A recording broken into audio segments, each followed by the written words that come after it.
ثعلبہ صحابی رسول، نام سن رکھا شاید. ثعلبہ ایک ہیں صحابی ہیں، بہت نادار فقیر تھے، صحابی رسول ہیں لیکن بے انتہا فقیر، مسجد کے باہر بیٹھے رہتے تھے. اگر کوئی آتا کہا یا رسول اللہ یہ صدقہ ہے، کہا ثعلبہ کو پہلے دے دو، باقی جو فقراء ہیں ان میں بعد میں تقسیم کروں گا. رسول پہ، انبیاء پہ، اہل بیت پہ صدقہ حرام ہے، تو فقراء میں تقسیم کرتے تھے. کہا اس کو ثعلبہ کو پہلے صدقہ دے دو. یا رسول اللہ خدا کچھ لے کے آئے، کہا اس کو کھلا دو پہلے. ثعلبہ فقیر، کہا یا رسول اللہ مجھے کچھ تجارت، کوئی بزنس کاروبار کرنے کے لیے کچھ پیسے دیجیے. کس نے کہا؟ ثعلبہ. کون؟ صحابی رسول جو 5 وقت کی نماز مسجد میں پڑھتے تھے پیغمبر کے پیچھے. فجر میں موجود ہیں، ظہر اثر میں موجود ہیں، مغرب، ساری نمازیں پیغمبر کے پیچھے. رسول خدا نے کہا ثعلبہ تم جیسے ہو ویسے ہی بہتر ہو. کہا نہیں یا رسول اللہ مجھے پیسے دیجیے، میں تجارت کرنا چاہتا ہوں. کہا نہیں ثعلبہ تمہارے حق میں بہتر یہی ہے تم کاروبار نہ کرنا. اب ان کی سمجھ میں نہیں آ رہا تھا، ضد کرنے لگے. نہیں یا رسول خدا مجھے آپ کچھ عطا کیجیے، میں کاروبار کرنا چاہتا ہوں، مجھے کچھ پیسے دیجیے. بہت زیادہ اصرار کیا، بہت زور. رسول خدا نے اپنے پیسوں سے 2 درہم نکالے اور جناب سرور کائنات نے ثعلبہ کے ہاتھوں پہ رکھے. کہا ثعلبہ جاؤ اس سے کاروبار کر لینا. تو ثعلبہ نے کیا کیا، 1 درہم سے کلہاڑی خریدی، لکڑیاں کاٹ کے بیچتے تھے. 1 درہم سے ایک بکری خریدی، اس کا دودھ بیچنے لگے. بکری نے بچے دیے، لکڑیاں بیچتے تھے. ایک اور بکری، 2 بکریاں، کرتے کرتے مدینے سے باہر. کبھی بکریاں زیادہ ہو گئی، مدینے میں تو پوری نہیں آتی. اب کیا ہوا، کسی نماز میں آتے تھے، کسی نماز میں نہیں آتے تھے. پہنچ رہے یا نہیں پہنچ رہے.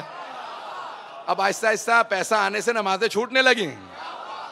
تو اب کسی نماز میں آتے، کسی نماز میں نہیں آتے تھے. نبی اور امام کے زمانے میں نماز جمعہ واجب ہے اگر توجہ ہو. اب وہ مدینے سے باہر تھے، تو اب کیا ہوا کہ اب تو کوئی نماز چھوڑتے تھے. پھر جب بہت زیادہ بکریاں ہو گئی تو ملازم رکھے گا، میں سر پہ بیٹھوں گا، ایسا نہ ہو کہ کوئی لے جائے، کوئی چرا لے. تو اب نماز جمعہ میں بھی نہیں آتے تھے. پیغمبر نے کسی سے کہا جاؤ ثعلبہ سے کہو نماز جمعہ میں تو آیا کرے. کہا مصروف ہوتا ہوں یا رسول اللہ، میں ابھی ٹائم نہیں ہے میرے پاس. صحابی سے پیغمبر کو پیغام بھجوا رہا، خود نہیں آ رہا.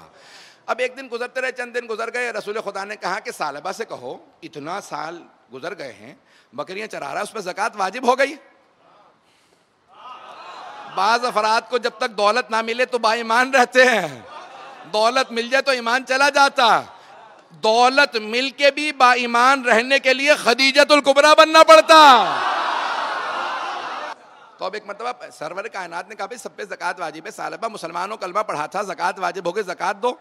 کچھ صحابہ سے کہا جاؤ جا کے ثعلبہ کو پیغام دو اور کہنا کہ میں نے کہا. تو اب لوگوں نے جا کے صحابہ نے کہا بھائی رسول اللہ فرما رہے ہیں ثعلبہ تم پہ زکوٰۃ واجب ہو گئی، زکوٰۃ دو.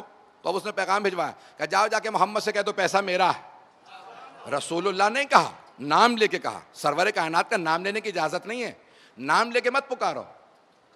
قرآن کہتا ہے جیسے ایک دوسرے کو پکارتے ہو ویسے میرے حبیب کو نہ پکارو. میں قرآن کہہ رہا ہے میرے حبیب کو ویسے نہ پکارو، یہ تم جیسے نہیں. اب نہ کہنا محمد ہم جیسے.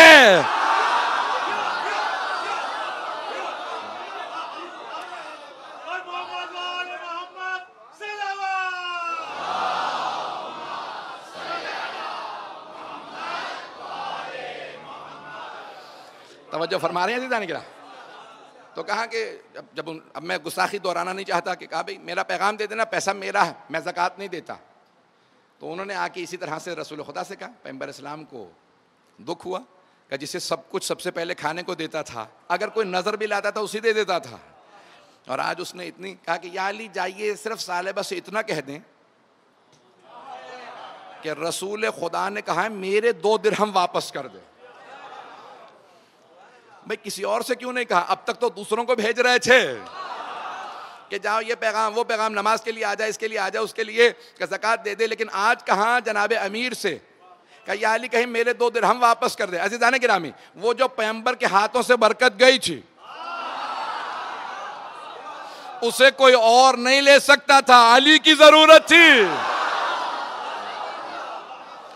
جناب امیر گئے کہ ثعلبہ حبیب خدا فرما رہے ہیں 2 درہم واپس کر دے.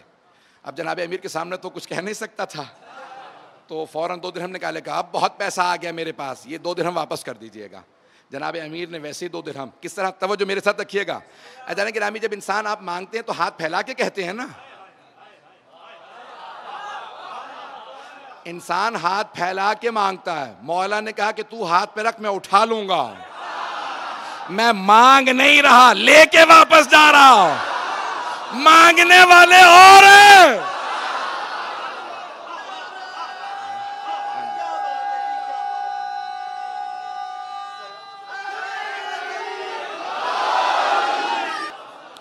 تو ایک مرتبہ جناب امیر علیہ السلام نے کہا مانگنے والے اور ہیں اور لے جانے والے اور ہیں۔ جناب امیر نے 2 درہم لیے، واپس آ کے کہا یا رسول اللہ یہ آپ کے 2 درہم۔ بس بھی ایک مرتبہ صحابہ کہنے لگے یا رسول اللہ وہ ثعلبہ کا مویشی مرنے لگے ہیں۔ پتہ نہیں توجہ ہے یا نہیں، اتنی بکریاں تھی، گائے اونٹ تک پال لیے تھے، مویشی مرنے لگے ہیں۔ پیغمبر اسلام نے کہا مجھے مت بتاؤ، توجہ کیجئے گا، کہا مجھے مت بتاؤ۔ اب ایک مرتبہ آہستہ آہستہ جانور مرنے لگے، فصلیں اجڑنے لگیں، سب کچھ اجڑا چند ہی دنوں کے اندر۔ اجڑا کے ثعلبہ پھر مسجد نبوی کے باہر بیٹھا۔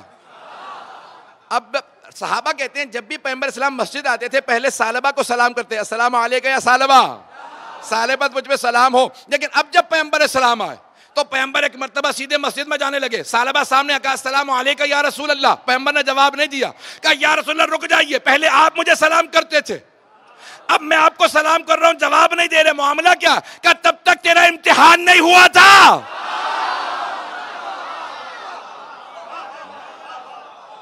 کہ تیرا امتحان نہیں ہوا تھا، تو میری رسالت کا انکار کر چکا ہے، رسول اللہ سے نام پہ آ گیا تھا، کہ تو نے رسالت کا انکار کر دیا ہے، کہ تیرا امتحان ہو چکا۔ عزیزان گرامی بعض اوقات ہمیں سمجھ نہیں آ رہا ہوتا یہ جو اللہ کی تقسیم ہے وہ ہمارے حق میں کیسے ہے، توجہ ہے؟